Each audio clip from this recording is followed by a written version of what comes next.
لا حول ولا قوة إلا بالله العلي العظيم. بسم الله الرحمن الرحيم. الحمد لله الملك الحق المبين، والصلاة والسلام على سيد المرسلين وخاتم النبيين ورحمة للعالمين وشفيع المذنبين والمخاطب بطه وياسين بالقاسم محمد.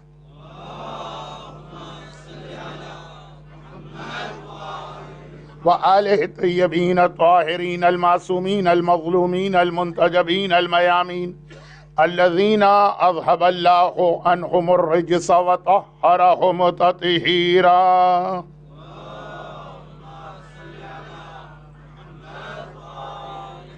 سيما على بقية الله في الأراضين وحجته على العالمين. اللهم عجل له الفرج ولعنة الله على أعدائهم أجمعين. أما بعد، فقد قال الله عز وجل في كتابه المبين وفرقانه المتين وقرآنه المجيد. بسم الله الرحمن الرحيم. والنجم إذا هوى ما ضل صاحبكم وما غوى وما ينطق عن الهوى إن هو إلا وحي يوحى. وقال ولو أنهم إذ ظلموا أنفسهم جاءوك فاستغفروا الله واستغفر لهم الرسول لوجدوا الله توابا رحيما.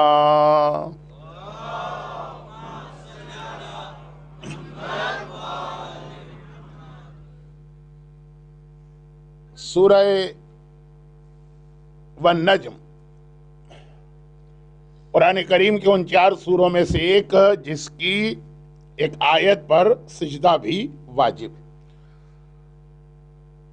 اور بہت زیادہ ڈیٹیل کے ساتھ اس سورے میں معراج کے واقعے کا تذکرہ کیا گیا ہے۔ 1439 ہجرہ کے اس پہلے عشرے میں ہمارا ٹاپک معراج نہیں، لیکن بعض اہم چیزوں کو سمجھانے کے لیے معراج کا تذکرہ 2 دن سے ہو رہا تھا، اور آج شاید اس سلسلے میں میری آخری گفتگو ہوگی۔ اور معراج کا ذکر تو اس سورے میں ذرا سا آگے چل کے آیا، خاص طور پر معراج کے حوالے سے 2 ٹرمز ہمارے یہاں بہت کامن ہیں، ایک سدرۃ المنتہا اور ایک قاب قوسین۔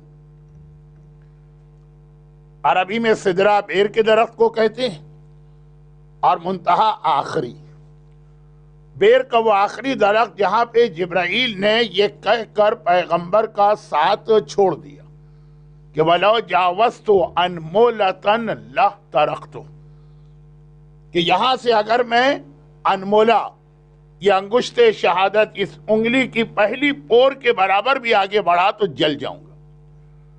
وہ ہے سدرۃ المنتہا، وہ آخری بیر کا درخت جس سے آگے جبرائیل بھی نہیں جا سکتا، جہاں جبرائیل کے پر جل جائیں گے۔ جہاں جبرائیل کے پر جل رہے ہیں وہاں ہمارے رسول چمڑے کی نالین پہن کے چل رہے ہیں۔ یہ اللہ کے رسول کی وہ عظمت جو معراج کے ذریعے ہمیں بتائی گئی۔ لیکن یہ ٹرم، اور دوسرا قاب قوسین، اللہ اور رسول کے درمیان 2 کمان کا فاصلہ رہ گیا، او ادنا، یا اس سے بھی کم۔ بہرحال سدرۃ المنتہا کو تو میں نے ذرا زیادہ سمجھا دیا، ضرورت نہیں تھی، اور قاب قوسین کو سمجھانے کی ضرورت ہے، لیکن آج کی مجلس میں ٹائم نہیں۔ یہ سب سورہ والنجم، سورہ نجم کی آیتیں۔ لیکن معراج کا بیان اس سورے میں شروع کرنے سے پہلے پروردگار نے اپنے حبیب کی، اپنے رسول کی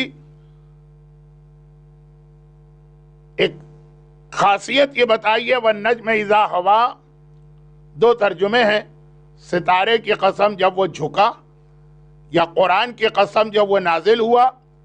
ما ضل صاحبکم وما غوا، یہ رسول گمراہ نہیں ہوا۔ وما ينطق عن الهوى ان هو الا وحی یوحی، یہ اپنی طرف سے کچھ نہیں کہتا ہے، وہی کہتا ہے جو وہی کہتی ہے۔ اللہ کے رسول ہر حدیث رسول کو قرآن نے اللہ کا حکم قرار دے دیا کہ رسول نے اپنی طرف سے کچھ نہیں کہا، وہی کہا جو اللہ کہہ رہا۔ اب پیغمبر کی یہ وہ خاصیت ہے جس کی وجہ سے رسول ہم سے اور آپ سے اور عام انسانوں سے الگ ہوتے ہیں۔ اچھا، یہ جملہ مجھے کیوں کہنا پڑا؟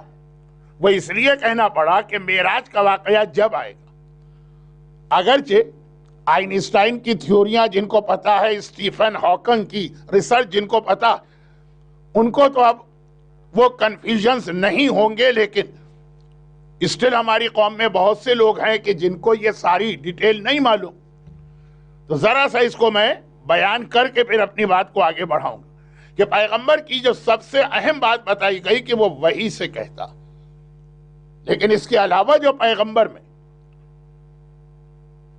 ہمیں اور آپ کو کچھ ایسی خصوصی چیزیں نظر آ رہی،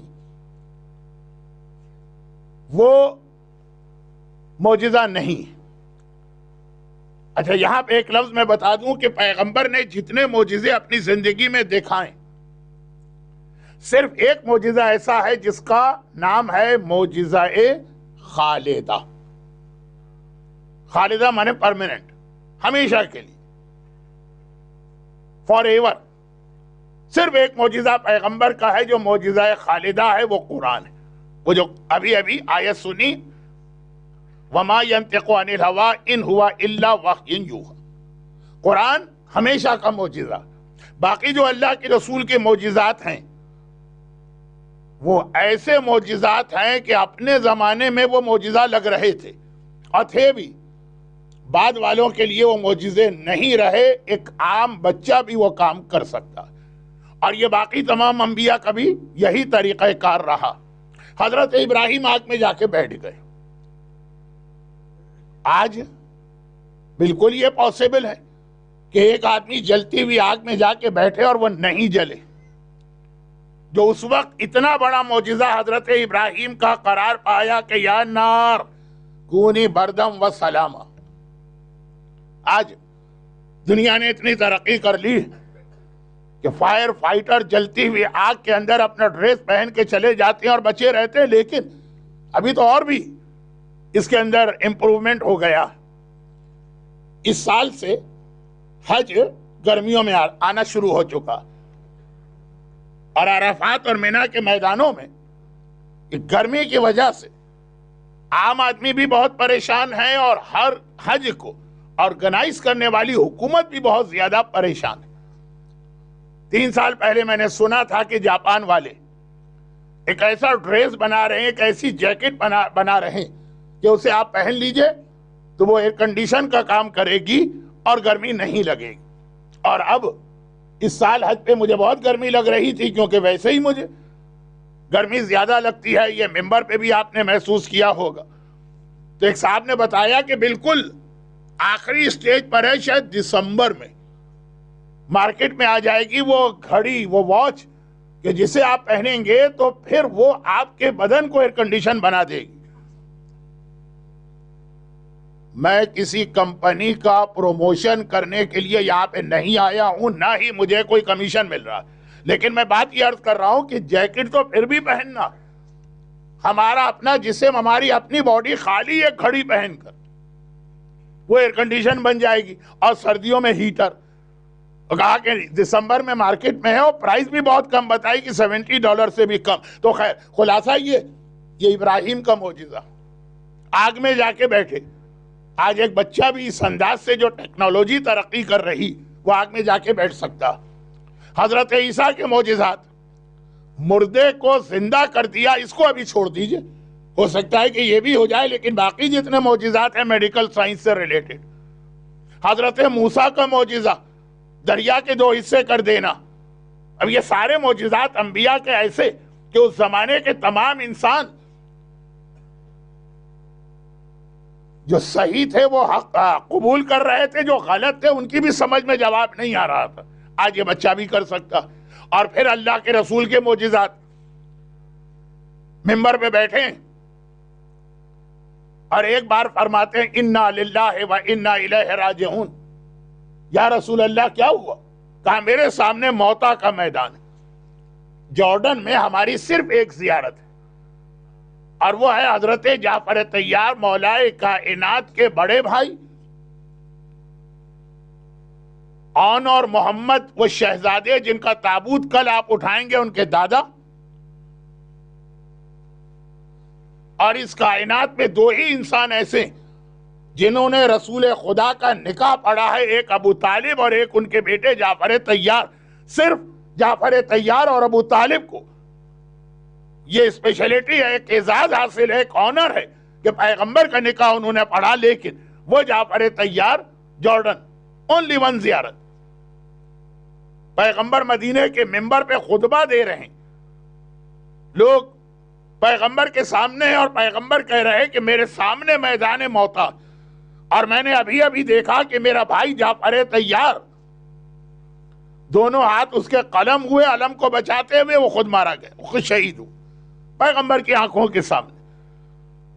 اب یہ پیغمبر کی ایسی خصوصیت ہے جو آج ایک بچے کے ہاتھ میں بھی ایک ڈیوائس آ سکتی ہے تو وہ یہاں بیٹھ کر موتا تو پھر بھی چھوٹی چیز ہے, ہو سکتا ہے چاند اور سورج کو بھی دیکھ سکے.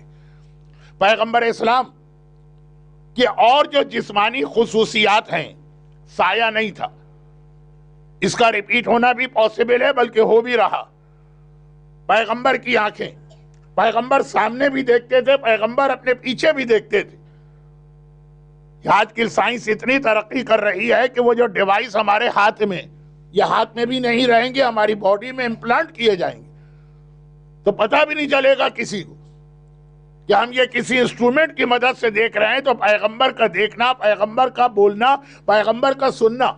حضرت سلیمان پرندوں سے کمیونیکیشن کر رہے ہیں اور یہ ساری چیزیں بالکل پاسبل ہیں. تو اب یہ معصومین کی روایتوں میں بار بار اس طرح کے جملے آئے کہ بظاہر ہم کو یہ امپریشن ملتا ہے کہ وہ ایک معجزہ ہے, لیکن وہ ایک معجزہ جب زمانہ ترقی کرے گا, ٹیکنالوجی آگے بڑھے گی, وہ ایک بچہ بھی دکھا سکے گا.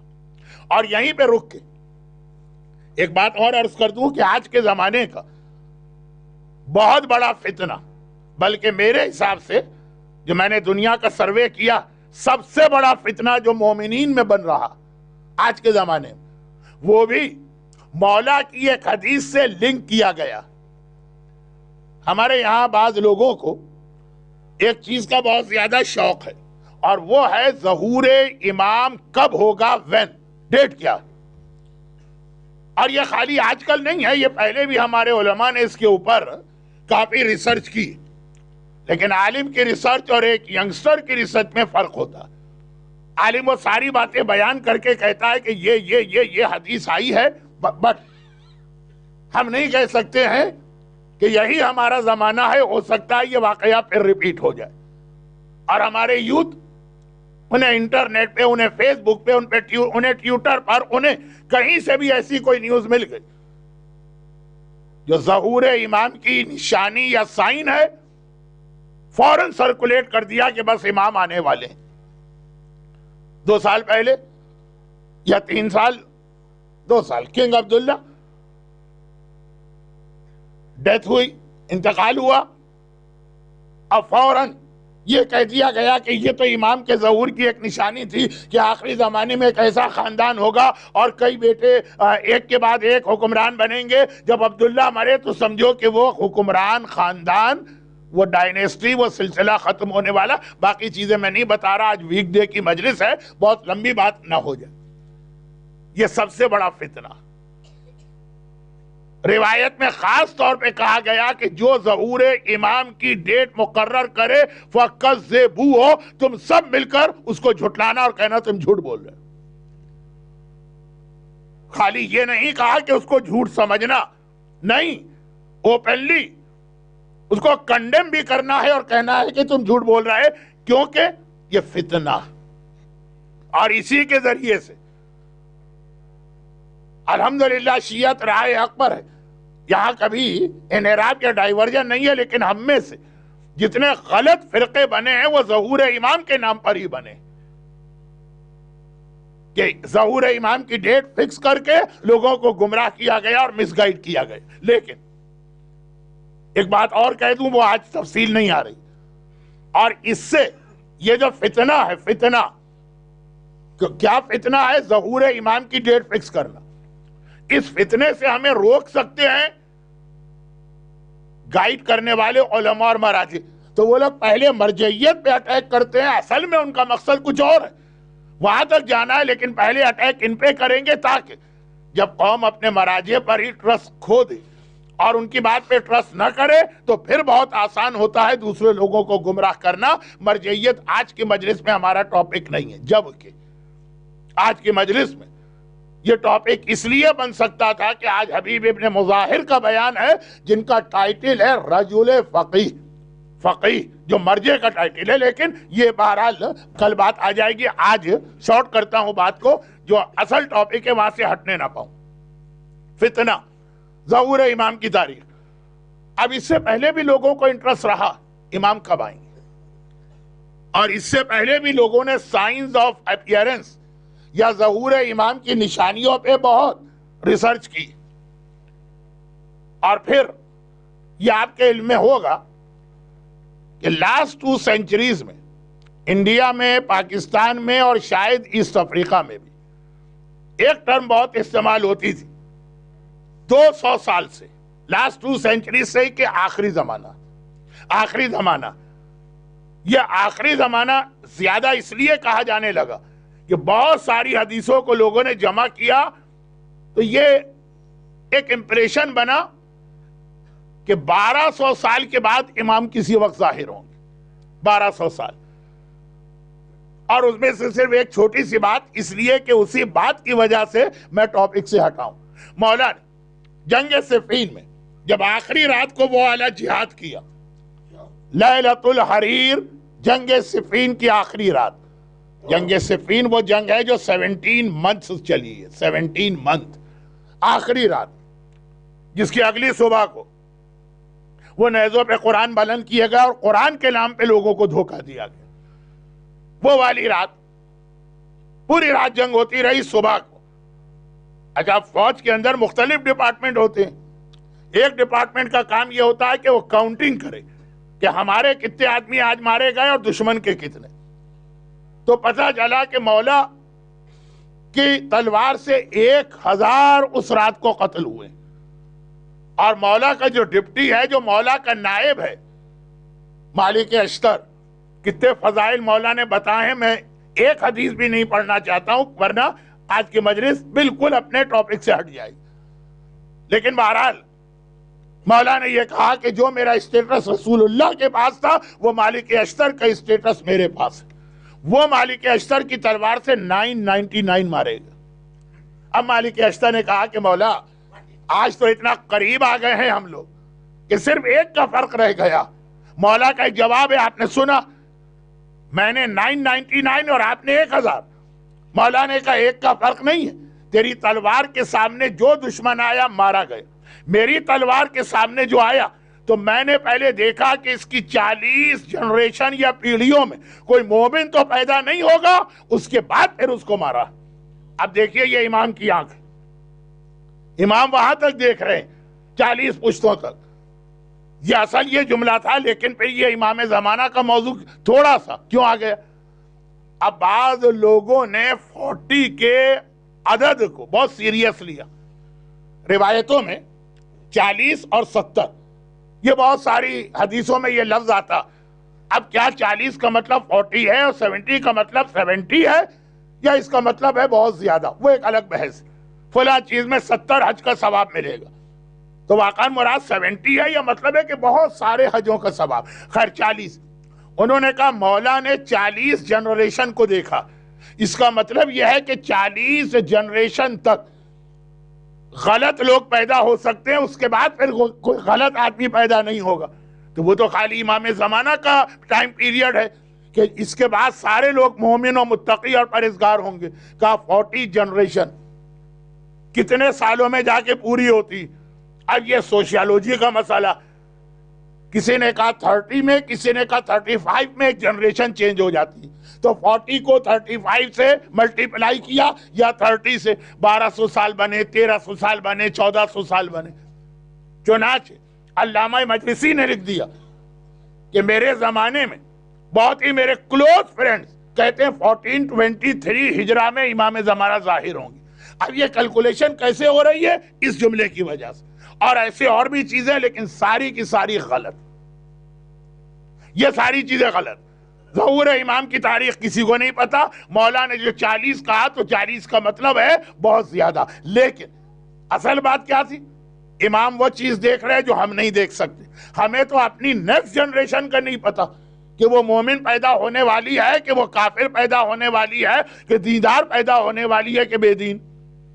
اللہ کا رسول کہاں تک دیکھ رہا، مولائے کائنات کہاں تک دیکھ رہے ہیں، مگر بس اب میں آگے اپنے کل کے سبجیکٹ پر، مگر یہ ساری چیزیں معجزہ نہیں۔ انسان ترقی کرے گا، سائنس آگے بڑھے گی، تو آپ جیسے آج جغرافیہ کے حساب سے تو اب آپ دیکھ سکتے ہیں، یہاں بیٹھ کے دارالسلام دیکھ سکتے ہیں۔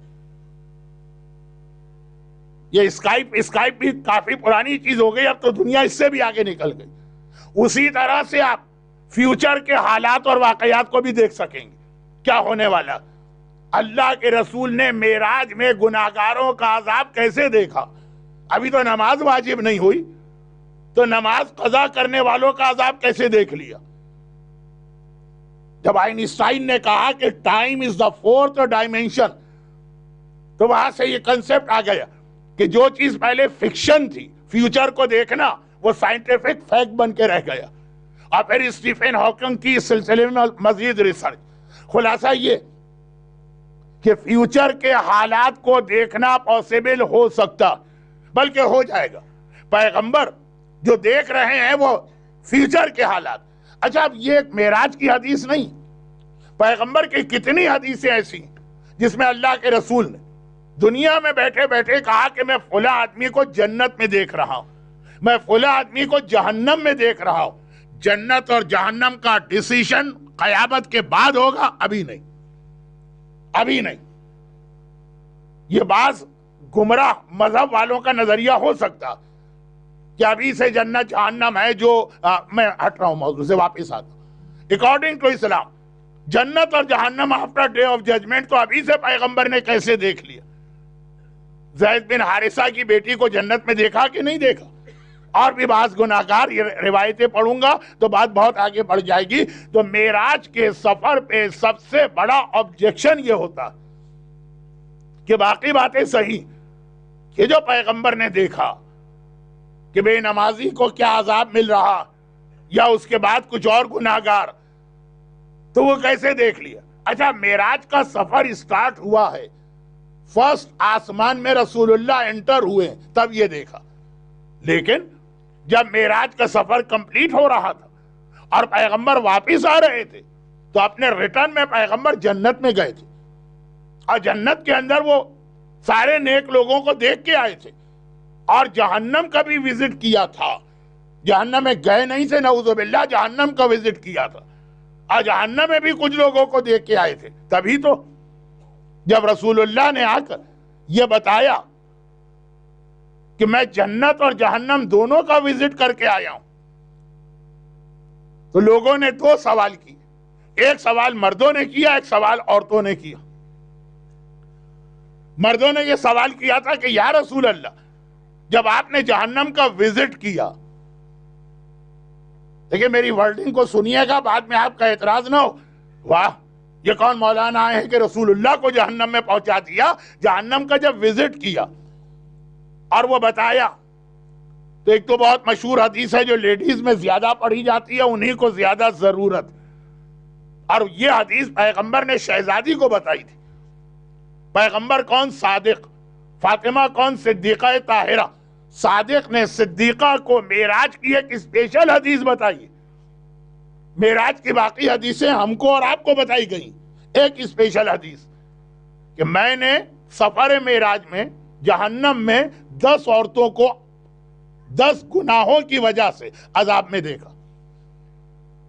آج جو میری مجلس سے پہلے کچھ اسپیچز ہوئی، محمدی مدرسے کی ایک بچی نے، کسی اور یوتھ نے، ساری لیڈیز سائڈ سے تھی، تو آج کا دن تو لیڈیز کا دن بن گیا ہے، اور اتفاق سے میری مجلس کا بھی موضوع یہ بنا۔ تو پیغمبر نے یہ بتایا، لیکن یہ تو اسپیشل حدیث ہے جو صادق رسول نے صدیقہ فاطمہ کو الگ سے سنائی۔ یہ حدیث ہمارے پاس رسول اللہ کے ذریعے نہیں آئی ہے، یہ حدیث آئی ہے تھرو فاطمہ، لیکن وہ بہرحال نہ پڑھنے کا وقت ہے نہ ضرورت۔ مگر مدینہ کے منبر سے پیغمبر بہت ذکر کیا کہ میں نے معراج میں جنت میں کیا کیا دیکھا، اور میں نے معراج میں جہنم میں کیا کیا دیکھا۔ تو کسی نے کہا بہت ہی شارٹ، یا رسول اللہ آپ ہمیں صرف ایک بات بتا دیجیے، اور وہ یہ ہے کہ جہنم میں جب آپ گئے تو جہنم میں میجورٹی کن کی تھی؟ پیغمبر نے فوراً کہا لیڈیز کی، عورتوں کی۔ جہنم میں عورتوں کی میجورٹی تھی۔ خیر مردوں نے سنا، جیسے آپ خوش ہو گئے وہ بھی خوش ہو گئے، ہنستے ہوئے اپنے اپنے گھر چلے گئے، لیکن عورتوں کو پیغمبر پر اعتراض نہیں ہوا ہے۔ وہ ویمن لبریشن کا دور نہیں تھا، پیغمبر پر اعتراض نہیں ہوا، لیکن عورتیں پریشان ہو گئیں کہ وائے ہم کیوں، ہماری میجورٹی جہنم میں کیوں؟ پیغمبر اسلام سے اب عورتوں نے سوال کیا۔ پہلا سوال مردوں کا تھا، وہ مجمع میں تھا، دوسرا سوال عورتوں کا، یا رسول اللہ لیکن وائے؟ پیغمبر نے کہا کہ اگر میرا کلمہ پڑھنے والی دو غلطیاں نہ کریں تو شاید جہنم میں کوئی عورت نہیں جائے۔ جو میرا کلمہ پڑھتی ہے ان کی بات ہو رہی ہے، حمالۃ الحطب کی بات نہیں ہو رہی ہے، ہندا کی بات نہیں ہو رہی۔ جو میرا کلمہ پڑھ کے محبت کرنے والی ہیں وہ کوئی بھی نہ جائے، اگر یہ دو غلطیاں نہ کریں۔ نماز میں عورتیں مردوں سے زیادہ عبادت گزار، دعائیں پڑھنے میں عورتیں زیادہ آگے، عزاداری میں عورتیں زیادہ پارٹیسپیشن کرتی، نیکیوں کو دیکھتے چلے جائیے، زیادہ عورتوں کا رول ہوتا۔ کہا کہ دو، نمبر ایک، اگر وہ اپنے شوہروں کی نافرمانی نہ کرے، اور نمبر دو، اگر وہ اپنی زبان کو کنٹرول کر لے۔ یہ دو غلطیاں ایسی ہیں خواتین کی۔ اب مجھے زیادہ اس پر بات کرنے کی ضرورت نہیں ہے، وقت بہت کم ہے مجلس کا، لیکن آپ میں سے بہت سو کا پریکٹیکل ایکسپیرینس ہے۔ پیغمبر تو خالی جہنم کو وزٹ کر کے آئے تو بتا رہے ہیں۔ ایک عورت کی زبان پہ اپنے کنٹرول کر لے تو کیا کہنا اس عورت کا۔ مگر دیکھیں میں تو خود پریشان ہوں کہ بات سے بات نکل آتی، مگر مولا نے کہا کہ عورتوں خبردار، ایسا نہ ہو کہ اپنی زبان کو اتنا سافٹ بنا لو کہ نامحرم سے بھی اس طرح بات کرو۔ لمٹ ہے ہر چیز کی، پولائٹنس کی لمٹ ہے، سافٹنس کی لمٹ ہے۔ قرآن کریم تو کہہ رہا کہ خبردار جب مردوں سے بات کی جائے، پیغمبر کی بیویوں سے کہہ رہا فلا تخضعن بالقول، خبردار نرمی سے بات نہ کرنا۔ ہمارے یہاں شوہر کو گالی دی جاتی ہے، نامحرموں سے بڑے ہی اخلاق سے ملا جاتا ہے۔ خیر یہ آج کا موضوع نہیں ہے، اس لیے اتنا ہی جملہ انف۔ مولا نے کہا کہ ایک لمٹ ہے، نامحرم کے سامنے اس طرح سے تمہیں بہت ہی پولائٹ اور خوش اخلاق نہیں بننا۔ ایک زبان اور ایک شوہر کی نافرمانی۔ شوہر کی ہر چیز میں اطاعت تو واجب نہیں، شوہروں نے بھی غلط سمجھا ہے کہ اسلام نے ان کو فری ہینڈ دے دیا۔ ہمارے ہاں اردو اور ہندی زبان میں ایک ٹرم ہے، شوہر تمہارا مجازی خدا ہے۔ کہاں سے بنا مجازی خدا ہوا؟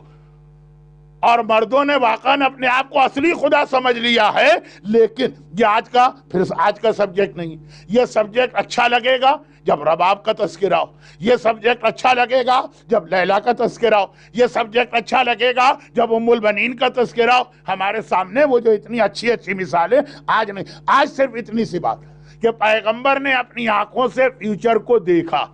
اور پھر ایک عجیب بات پیغمبر نے بتائی، جب پیغمبر معراج کے سفر میں گناہگاروں کا تذکرہ کر رہے ہیں، میں یہ ساری بات یہ سمجھ کے کر رہا ہوں کہ آپ نے ساری زندگی معراج سنا، تو آپ کو پتا کہ معراج میں پیغمبر نے کیا کیا عذاب دیکھے۔ صرف کل کی مجلس میں ایک عذاب پڑھنا پڑا، ورنہ میں بہت ایوائڈ کرتا ہوا آگے بڑھ رہا ہوں. لیکن آپ کو پتا پیغمبر نے بے پردگی کا عذاب دیکھا, پیغمبر نے گانا سننے والوں کا عذاب دیکھا, پیغمبر نے غیبت کرنے والوں کا عذاب دیکھا, پیغمبر نے انٹرسٹ یا بیاج لینے والوں کا عذاب دیکھا, پیغمبر نے مثلا فتنہ پھیلانے والوں کا عذاب دیکھا. وہ ساری روایتیں آپ سنتے ہیں, ہر ایک کو یاد ہے تقریباً جو میری ایج کے لوگ ہیں یا ابو 40. مگر اس میں پیغمبر نے نیک لوگوں کو بھی دیکھا, نیکیوں کو, اور خاص طور پہ جب پیغمبر نے 4-5 کا ریوارڈ بتایا کہ قیامت معراج بٹوین فرسٹ اینڈ سیکنڈ آسمان میں نے فلاں کو دیکھا کہ اس کو اللہ نے یہ رتبہ دیا, یہ درجہ دیا, یہ ریوارڈ مل رہا ہے, یہ محل مل رہا ہے, ایسی حوریں مل رہی ہیں, اس طرح سے دودھ و شہد کی نہریں. جنت نہیں, معراج.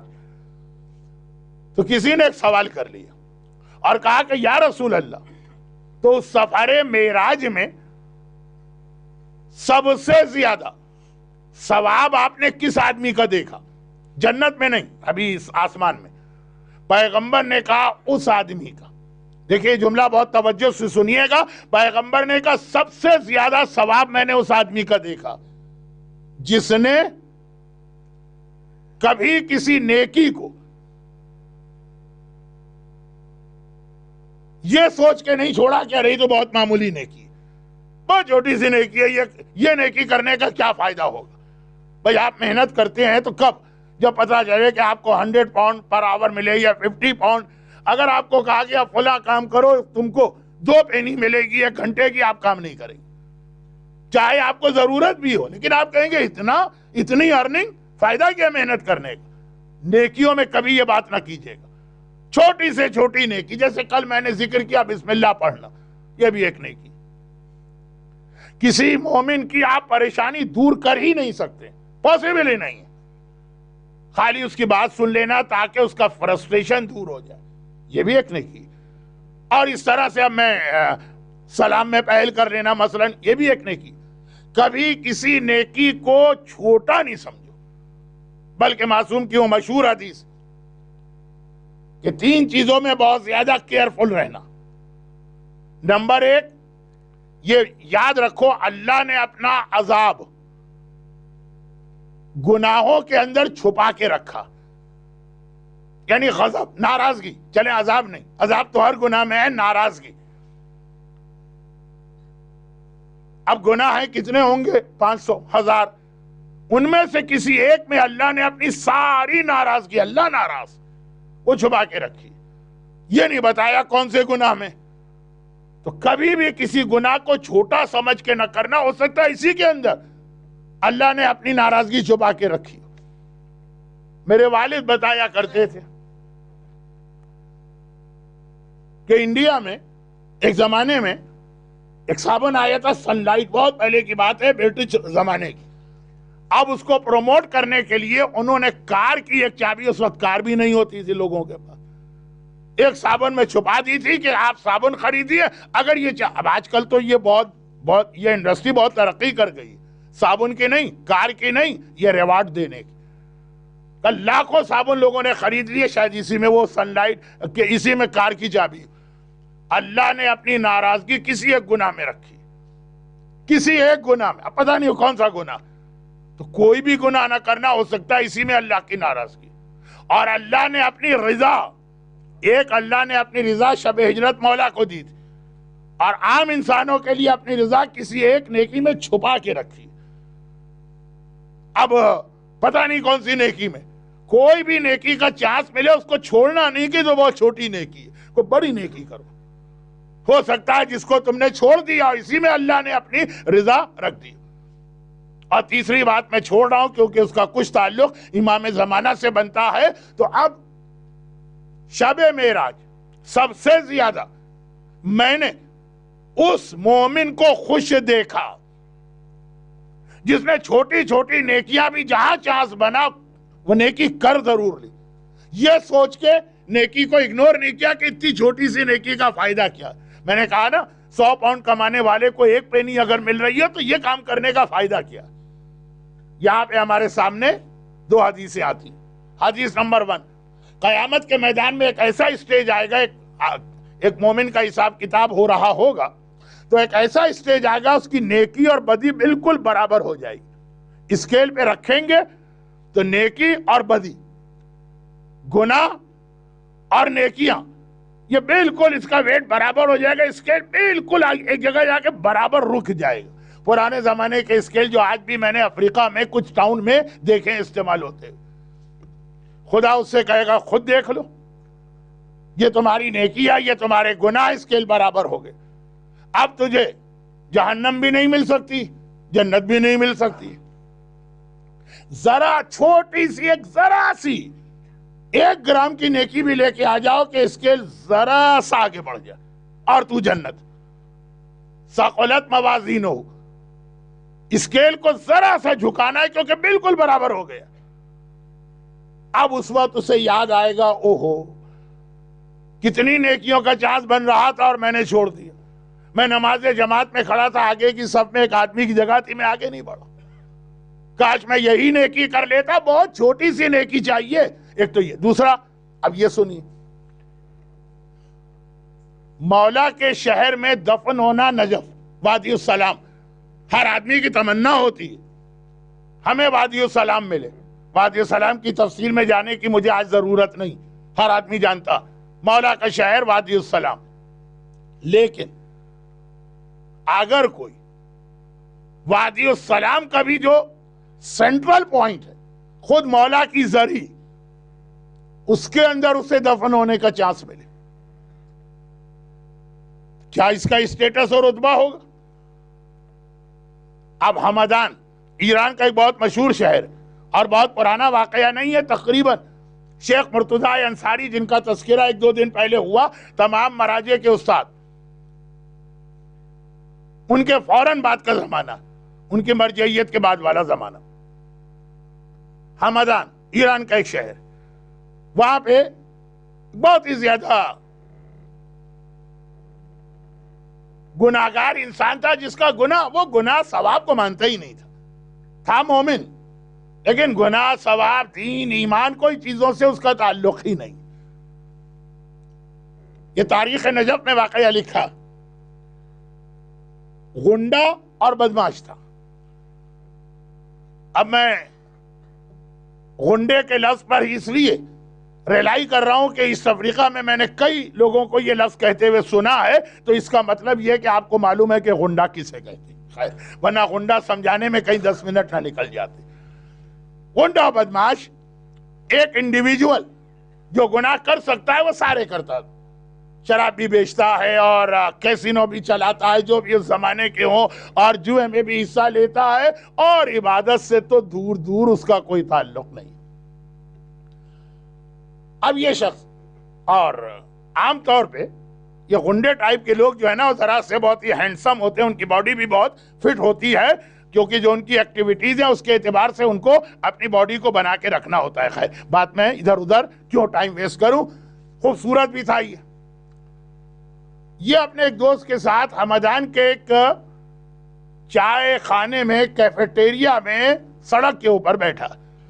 انگلینڈ میں تو رواج کم ہے، پیرس میں تو میں نے دیکھا کہ زیادہ تر فٹ پاتھ کے اوپر ہی لوگ بیٹھ کے چائے پیتے ہیں، یعنی باقاعدہ ٹیبلز لگی ہوتی ہے. وہ بیٹھا.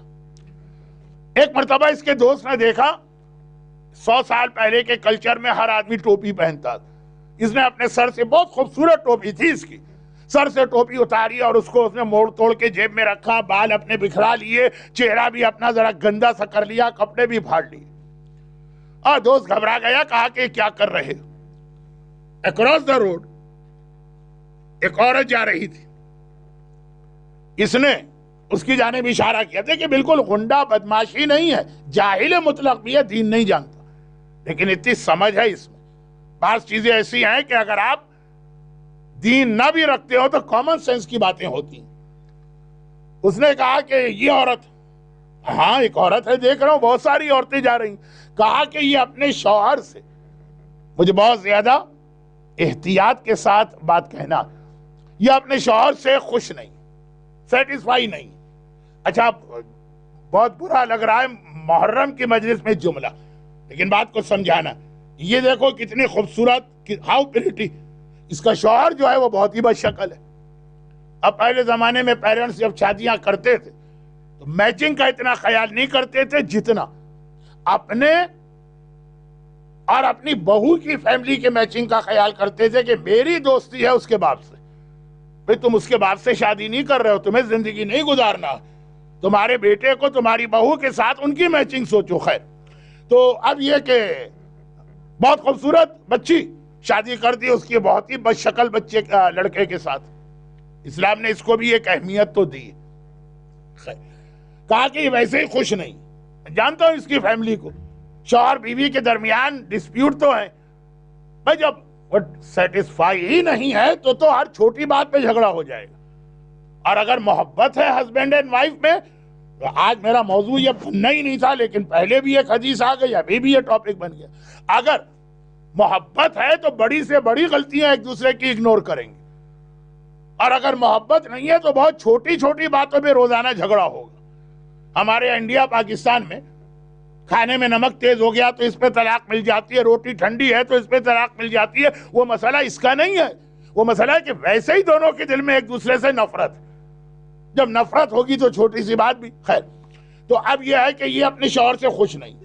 اب اگر میں اس کے سامنے اس طرح بیٹھا ہوں اور یہ مجھ پر نگاہ ڈالے گی تو اور زیادہ اسے اپنا شوہر برا لگے گا. دل میں خیال ہوگا شیطان تو طریقے ڈھونڈتا ہے کس طرح مومن کے اندر پینیٹریٹ کرے کہ بھائی میں تو اتنی پریٹی اور خوبصورت ہوں, میرا شوہر ہونا ایسا ہونا چاہیے. بھائی یہ خیال آ جانا ہی ٹریک سے آدمی کو ہٹا دیتا ہے. میں نے کہا میں کیوں ان کی لائف کو اسپوائل کروں, تو میں نے بھی اپنے آپ کو اتنا گندا اور اتنا بدصورت بنانے کی کوشش کی تاکہ اس کے دل میں کوئی برا خیال اگر آ بھی سکتا ہو تو نہیں آئے. یہ بہت بڑی نیکی ہے اسلام میں, اور اس نیکی کی وجہ سے عورتوں سے عورتوں کو ایک بہت بڑا ثواب بتایا گیا.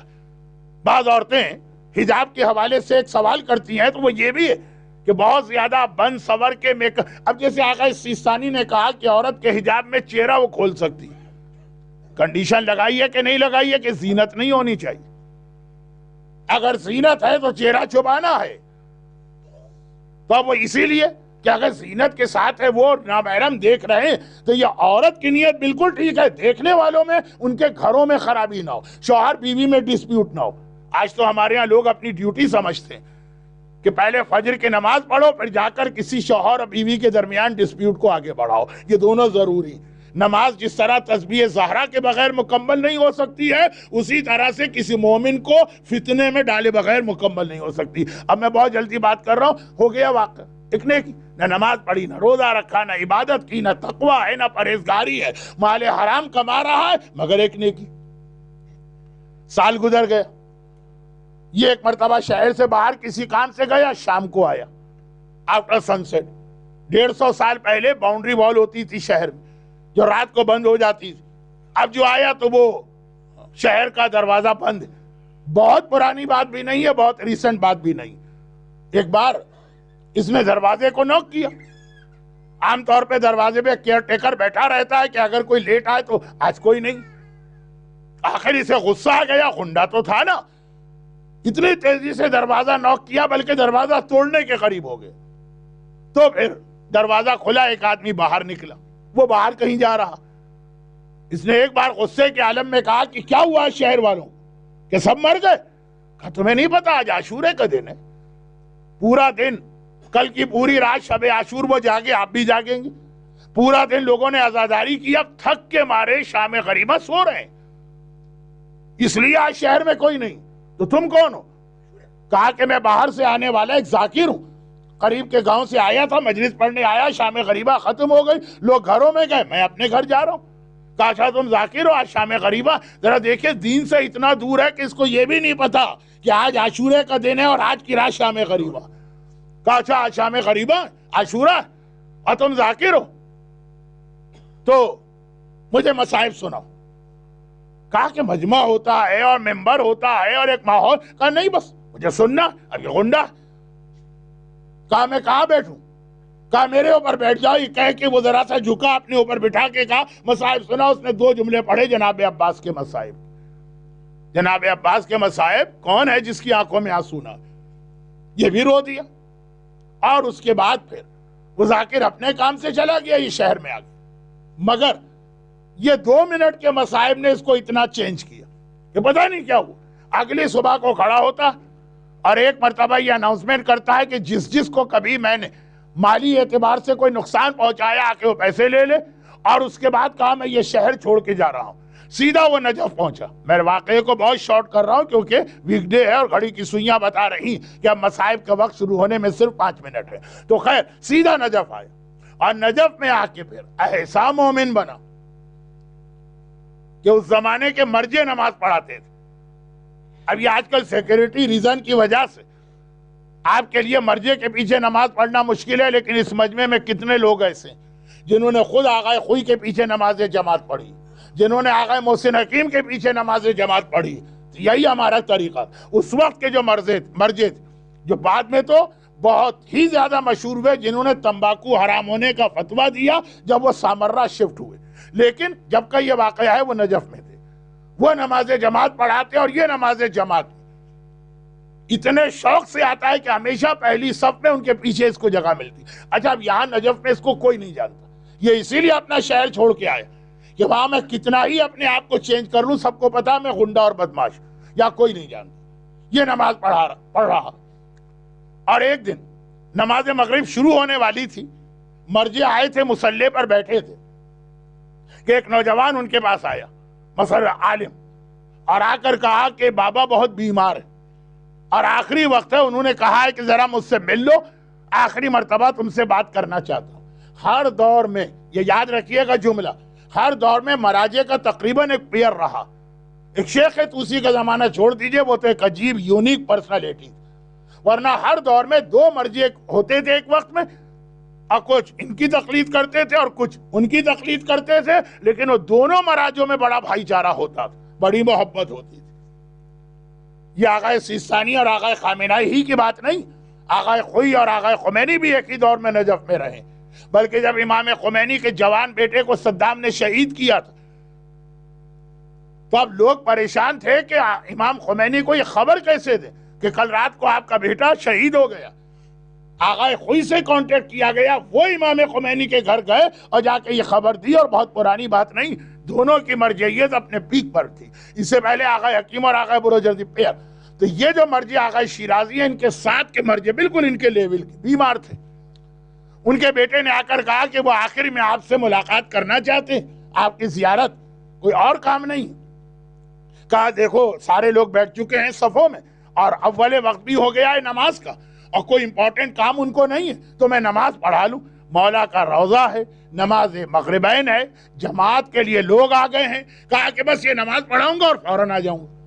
اب یہ نماز پڑھا رہے ہیں، لیکن نماز شروع کرنے سے پہلے جو اس وقت کے روضے کا کیئر ٹیکر تھا، جسے خدام کہتے ہیں، اسے بلایا اور کہا کہ اتنا بڑا مرجع آخری سانس لے رہا، چنانچہ مولا کی زری سے بالکل ملی ہوئی جگہ پہ ایک قبر تازہ قبر تیار کرو۔ اب تو سارا علاقہ بھر گیا ہے، لیکن جب کی بات ہے وہاں قبروں کی اسپیس تھی، ہر آدمی کو پرمیشن نہیں ملتی تھی، ہر عالم کو پرمیشن نہیں ملتی تھی، ہر مجتہد کو پرمیشن نہیں ملتی تھی، لیکن جگہ تھی۔ جو آپ بھی دیکھتے ہیں، آپ آ جاتے ہیں تو وہاں مرحومین کے نام یا زمین پر یا دیوار پہ لکھے ہوتے ہیں۔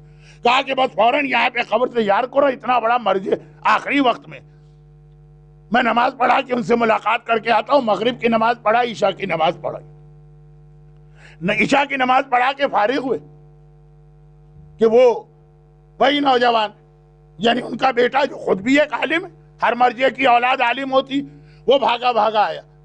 اب یہ سمجھے کہ مجھے لے جانے آیا ہے۔ کہا تمہیں ضرورت نہیں تھی، میں نے کمٹمنٹ کیا تھا، میں خود آتا۔ کہا کہ نہیں، پتہ نہیں کیا ہوا، بابا ایک دم ٹھیک ہو گئے۔ اب موت تو ایسی چیز ہے نا کہ کوئی آدمی بھی نہیں کہہ سکتا، بلکہ مجھے اب تک یاد ہے، یہ میرا پرسنل واقعہ، کراچی میں ایک بہت مشہور امام باڑہ ہے، محفل مرتضیٰ، میں وہاں مجلس پڑھ رہا تھا، تو مجلس میں یہ اعلان ہوا کہ آج مغربین کی نماز کے بعد فلاں مرحوم کی نماز جنازہ، اور میں مجلس پڑھ رہا تھا ظہرین کے بعد، نماز جنازہ ہے، مومنین شریک ہوں۔ تو اب چونکہ اس رات کو میری کوئی مصروفیت نہیں تھی، تو میں بھی مغربین کی نماز کے بعد آ گیا نماز جنازہ، کوئی نماز کوئی آثار نظر نہیں آ رہے, کوئی پریپریشن نہیں ہے. پاکستان انڈیا میں وہ سسٹم نہیں ہے جو آپ کے یہاں تو بہت سارے لیگل ریکوائرمنٹ, وہاں کوئی نماز کا. تو میں نے پوچھا کہ بھائی وہ نماز جنازہ کا اعلان ہوا تھا؟ تو ایک صاحب آگے بڑھے, کہا کہ ہاں وہ میرے چاچا تھے. تو کیا ہوا کہ جلدی نماز جنازہ ہو گئی؟ کہا نہیں, وہ ٹھیک ہو گئے. تو جب ٹھیک ہو گئے تو آپ نے صبح دوپہر کو اعلان کیا تھا؟ کہا بہت طبیعت خراب تھی, بالکل لگ رہا تھا مرنے کے قریب ہے. تو ہم نے ان ایڈوانس میں کہہ دیا لوگوں سے تاکہ پہلے سے اطلاع مل جائے. اب ایس ایم ایس کا یا فیس بک کا زمانہ تو تھا نہیں, اب وہ ٹھیک ہو گئے اس لیے جنازہ کینسل. یہ تو میرے سامنے کا واقعہ ہے, میرے اوپر گزرا ہوا واقعہ. خیر یہاں اس میں نجف کے مرجے کے واقعے میں یہ بات نہیں تھی, صرف کہا تھا بابا کی طبیعت بہت خراب ہے, آپ سے ملنا چاہتے. کہا کہ ٹھیک ہو گئے. چلیں, ان مرجے نے کہا الحمدللہ آغائے مرزا حسن شیرازی آغائے بزرگ. کہا چلو الحمدللہ. جیسے ہی اب یہ بات ہو رہی ہے مرجے میں اور اس عالم میں, ایک دم سے کسی کے گرنے کی آواز آئی. مڑ کے دیکھا تو یہ غنڈہ, یہ بدماش جو پہلی صف میں نماز پڑھتا ہے, ایک دم گرا اور مر گئے. اب جب اس کو دیکھا کہ مر گیا تو وہ آغا شیرازی نے کہا قبر تو ہم نے کھدوا دی ہے, تیار ہے قبر, اور یہ ابھی مرا, اس کو اس میں دفن کر دو. پتا چلا ایسا غنڈہ اور بدماش جو عاشورے کے دن بھی اپنی غنڈہ گردی اور بدماشی میں لگا ہوا تھا, اسے یہ بھی نہیں پتا کہ آج شام غریبہ, لیکن ملا اسٹیٹس تو اتنا ہائی ملا کہ ہم اور آپ تو یہ بھی سمجھتے وادی السلام کے کسی کارنر میں ہمیں جگہ مل جائے یہ بھی ہمارے لیے انف ہے. اور اسے مولا کی زری سے اتنا قریب قبر ملی جہاں بڑے بڑے مراجے بھی سم ٹائمز دفن نہیں ہو پاتے ہیں. کیوں؟ ایک ایسی نیکی کی وجہ سے جو بہت چھوٹی سی ہم کو اور آپ کو لگ رہی, لیکن اسلام کی نگاہ میں یہ نیکی بہت بڑی نیکی. شوہر اور بیوی کے درمیان کبھی اختلاف پیدا نہ ہونے دینا, اور اگر ہو تو اسے دور کرنا. دیکھیں اس آدمی کا کوئی تعلق بھی نہیں تھا اس فیملی سے, لیکن اتنی سی بات کہ مجھے دیکھ کر کہیں عورت کے دل میں اپنے شوہر کے خلاف نفرت اور زیادہ نہ بڑھے. جلدی سے ایک حدیث پڑھ کے جس کا بیان تھوڑا سا کل آئے گا, بات مکمل کرتا ہوں. پیغمبر کا وہ جملہ ذہن میں رکھ کے یہ واقعہ سنی کہ برزخ میں نے سب سے زیادہ خوش اس مومن کو پایا جو دنیا میں ایسی نیکیاں کر رہا جسے عام لوگ چھوٹی نیکی سمجھ رہے ہیں, اور اللہ کے یہاں وہ بہت بڑی نیکی. نماز شب کوئی پڑھے تو عام آدمی بھی کہیں گے کتنا متقی آدمی. ہر شب جمعہ کوئی دعائے کمیل پارٹیسپیٹ کرے, زیارت وارثہ پڑھے, اعمال رمضان کرے, کتنا مقدس آدمی. لیکن بیوی کے دل میں ذرا سا اپنے شوہر کے خلاف خیال نہ آنے پائے, یہ کوئی کوشش کرے تو اس کو ہم نیکی بھی نہیں مانیں گے. پیغمبر نے شب معراج دیکھا, اور نجف کی تاریخ میں آغائے مرزا حسن شیرازی آغائے بزرگ کا یہ واقعہ آج بھی موجود ہے, لکھا ہوا. لیکن باقی باتیں بعد میں. ایک حدیث چھوٹی سی, کہ شوہر اور بیوی کے درمیان اختلاف بڑھانے والا, اختلاف تو ان کے درمیان ویسے ہی ہوگا ان کی وجہ سے, ہم نے صرف اس کو آگے بڑھا. اللہ کے یہاں اتنا گناہگار ہے جتنا 70 انبیاء کا قاتل ہو سکتا. اور شوہر اور بیوی کے درمیان آپس کے اختلاف دور کے پیچ اپ کرانے والے کو اتنا ثواب ملے گا جتنا ابراہیم خلیل خدا کی نبوت کا ثواب. باقی باتیں اس کے بارے میں کل کہوں گا, آج تو ٹائم تقریباً مصائب سے بھی 2 منٹ آگے ٹائم ہو گیا. نیکیاں اس کی کوئی لیمیٹڈ لسٹ نہیں ہے کہ بس یہ والی نیکیاں اس کو کر لو اور جنت تمہارے لیے اور تم جہنم سے پروٹیکٹڈ ہو. آج بھی کتنی ہی ایسی نیکیاں جو ہڈن نیکیاں, آج بھی کتنے ہی گناہ ایسے ہیں جو ہڈن گناہ. اور یہ پھر پتہ کیسے چلے؟ اس کے لیے دین کا علم ضروری ہے. شیطان ہمیں مرجعیت سے دور کرتا ہے, اس کا ایک ریزن یہ بھی کہ جتنا ہم مرجع سے دور ہوں گے گویا ہم نالج سے دور, اور جتنا نالج سے دور ہے اتنا زیادہ شیطان کو ہمارے کنٹرول کا موقع ملتا. آقا حسین نے کربلا میں اور کوئی جہاد نہیں کیا, یعنی اور بھی کیا, لیکن اصل مقصد زیارت 40 کا جملہ یاد کریں, لَيَسْتَنْقَذَ عِبَادَكَ مِنَ الْجِهَالَ. مولا حسین آپ نے یہ جہاد کیا تاکہ اللہ کے بندوں کو اگنورنس سے نکالا جائے. شیطان مرجعیت کی دشمنی ہمارے دلوں میں ڈیولپ کر رہا. تاکہ ہم مزید جہالت میں اور اگنورنس میں ڈوبتے چلے جائیں. اور یہیں پہ ہمارے سامنے حسین کا وہ لفظ آ جاتا کہ جب حبیب ابن مظاہر کو خط لکھ کے بلایا، خط لکھ کے بلایا تو ذرا اس کی ورڈنگ دیکھیے، من الحسین ابن علی الی الرجل الفقیہ. حبیب کون ہے؟ حبیب کون ہے؟ دیکھیں، نمبر 1 حبیب حسین کے بچپنے کے دوست ہیں. نمبر 2 حبیب رسول اللہ کے صحابی. نمبر 3 حبیب مولائے متقیان کے ایسے صحابی کہ ہر جنگ میں علی کے پرچم تلے لڑے ہوئے. کتنے حبیب کے پاس ٹائٹل ہے. حسین کو لکھنا چاہیے تھا میں صحابی رسول کو بلا رہا ہوں، یہ نہیں لکھا. میں اپنے بابا کے دوست کو بلا رہا ہوں، یہ نہیں لکھا. میں اپنے بچپنے کے دوست کو بلا رہا ہوں، یہ نہیں لکھا. کیا لکھا؟ الی الرجل الفقیہ. میں آج بلا رہا ہوں اس کو جو دین کو سمجھتا، جس کے پاس دین کی نالج ہے، جو جاہل نہیں، جو اگنورنس کے اندر نہیں ڈوبا ہوا. یہ کہے کہ حبیب ابن مظاہر کو بلایا گیا. حسین نے کرائیٹیریا بتا دی کہ اگر کوئی حسین کو جوائن کرنا چاہے تو صحابی ہونے سے زیادہ، دوست ہونے سے زیادہ اہم کوالٹی تمہارے اندر یہ ہونا چاہیے. اور کون حبیب؟ حبیب کسی معمولی آدمی کا نام نہیں. جہاں سے مجلس شروع ہوئی تھی ایک جملہ اسی سے ریلیٹڈ بتا دوں. جو عام طور پہ میرا طریقہ آپ نے دیکھا ہوگا، جہاں مجلس شروع ہوتی ہے اینڈ میں بھی تھوڑی سی بات وہی ریپیٹ ہوتی ہے. ریپیٹ نہیں، وہی بات آگے بڑھتی ہے، صرف ایک جملہ. نبی اور امام فیوچر کو دیکھتا، لیکن نبی اور امام کا اسٹیٹس تو بہت ہائی. حبیب ابن مظاہر، میثم تمار، رشید حجری، یہ 3 دوست ہیں. ایک فرینڈ سرکل ہے جنہوں نے مولا سے غیب کا علم حاصل کیا. میثم تمار کا واقعہ تو آپ سنتے ہیں، زبان کاٹ دی گئی. اگرچہ زبان ان کی نہیں کاٹی گئی، لیکن جو مشہور. رشید حجری، ان کی زبان کاٹی گئی. کیوں؟ صرف اسی لیے کہ فیوچر کے حالات بتا رہے. اور ان میں تیسرے دوست کا نام تھا حبیب ابن مظاہر، بہت عظیم صحابی.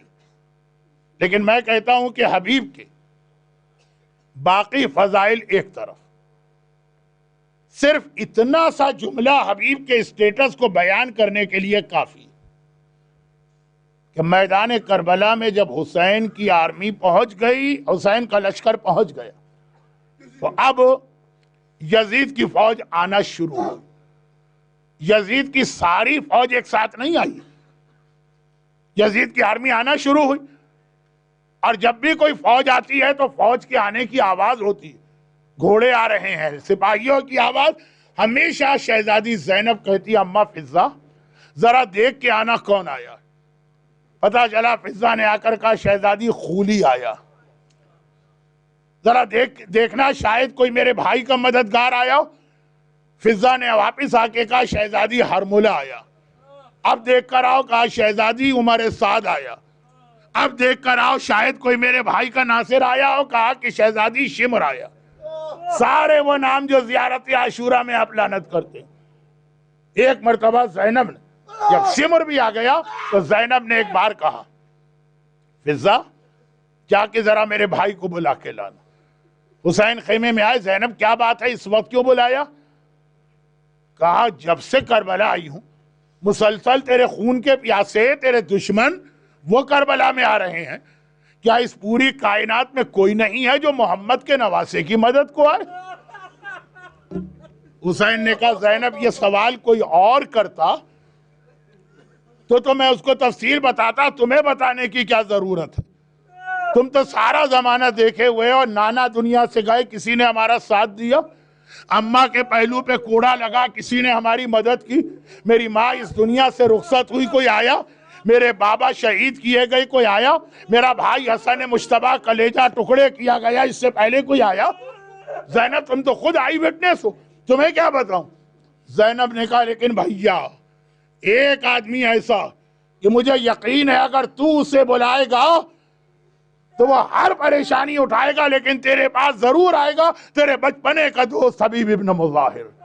اے حبیب تم صحابی رسول ہو، بہت بڑا اسٹیٹس ہے، تم مولائے کائنات کے سپاہی ہو، بہت بڑا اسٹیٹس ہے، تم حسین کے بچپنے کے دوست ہو، بہت بڑا اسٹیٹس ہے، مگر یہ کتنا بڑا اعزاز ہے کہ کربلا کے میدان میں زینب کبریٰ نے اگر کسی کو یاد کیا تو تمہیں یاد کیا۔ اور حسین نے کہا زینب اب میں خط لکھتا ہوں، تم نے یاد دلایا، میں خط لکھتا ہوں۔ دوپہر کا وقت ہے، حبیب شہر کوفہ میں اپنے گھر میں بیٹھے، ابن زیاد کا کوفے پہ کنٹرول ہو چکا، سارے راستے بند ہو چکے، اور حبیب دوپہر کا کھانا اپنی بیوی کے ساتھ کھا رہے ہیں۔ دروازے پہ نوکنگ کی آواز ہے، حبیب نے وہیں سے پوچھا کون؟ کسی نے کہا انا برید الحسین، میں حسین کا قاصد ہوں۔ حسین کا نام سننا ایک مرتبہ حبیب تڑپ کے اٹھے۔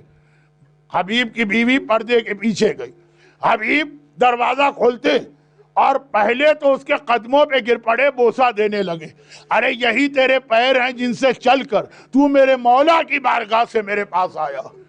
اس کے بعد بڑی عزت اور احترام سے لا کے کمرے میں بٹھایا اور کہا کہ آقا کا قاصد کیوں آیا؟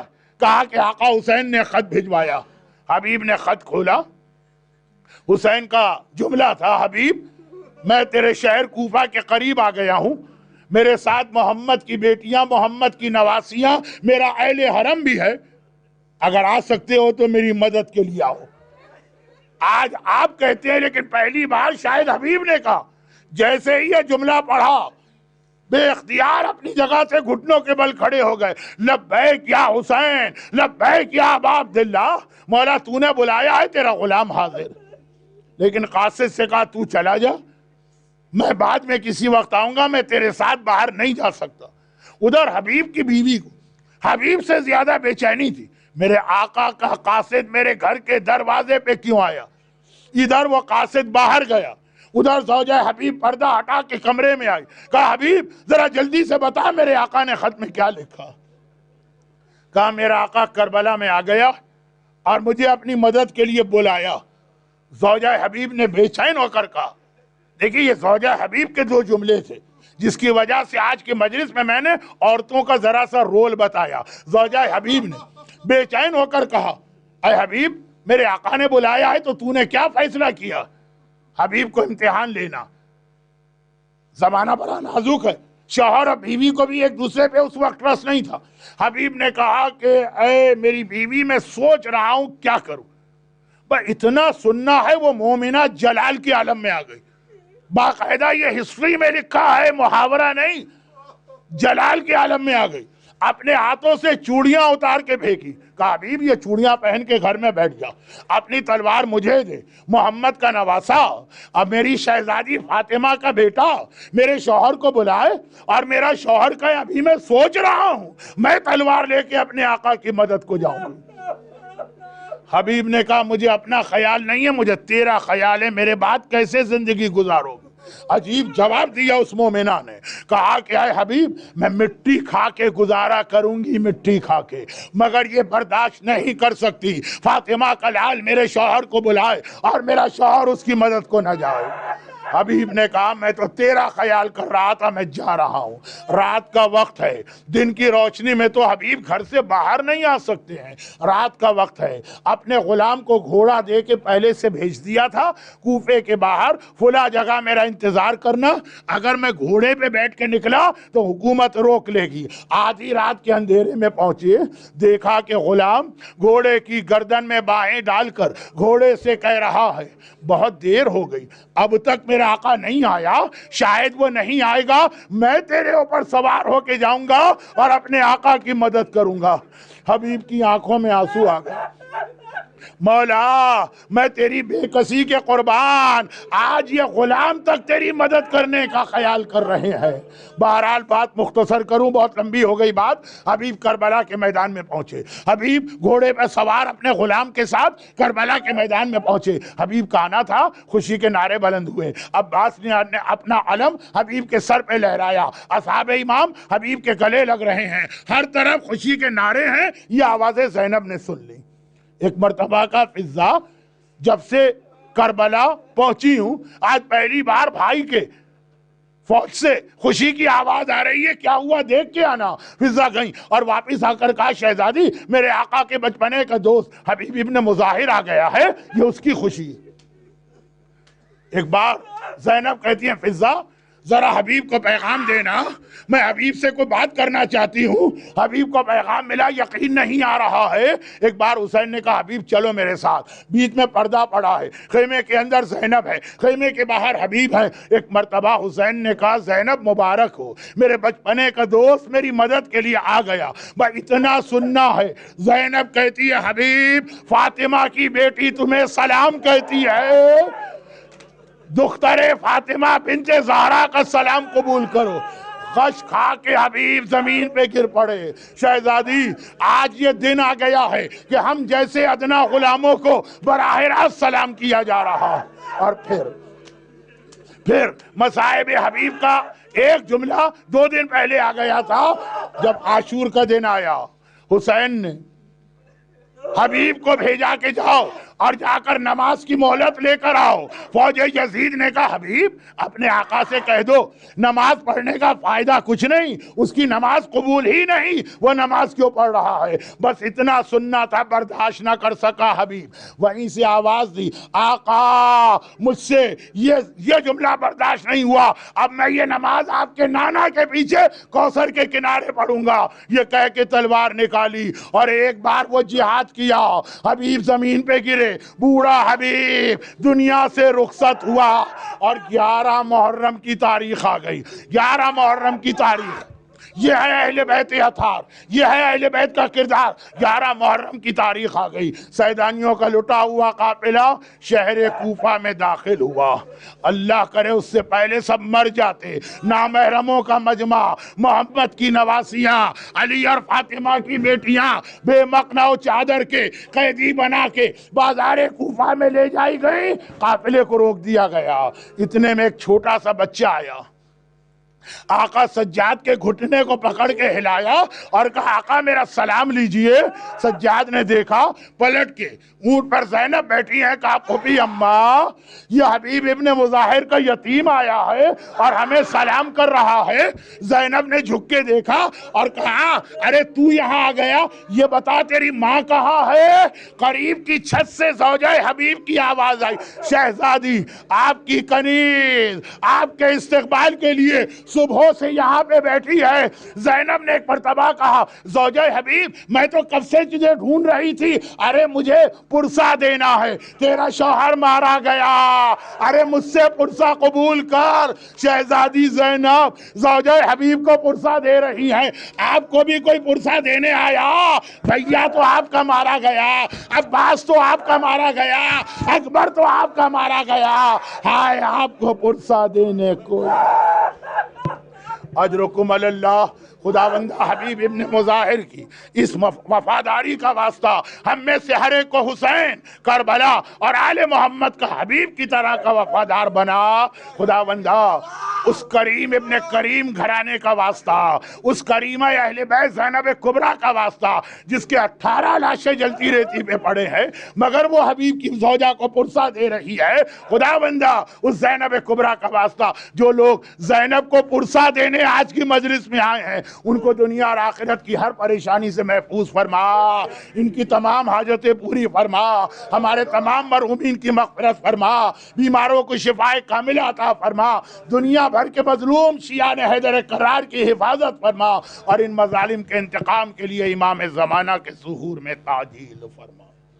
ماتم حسین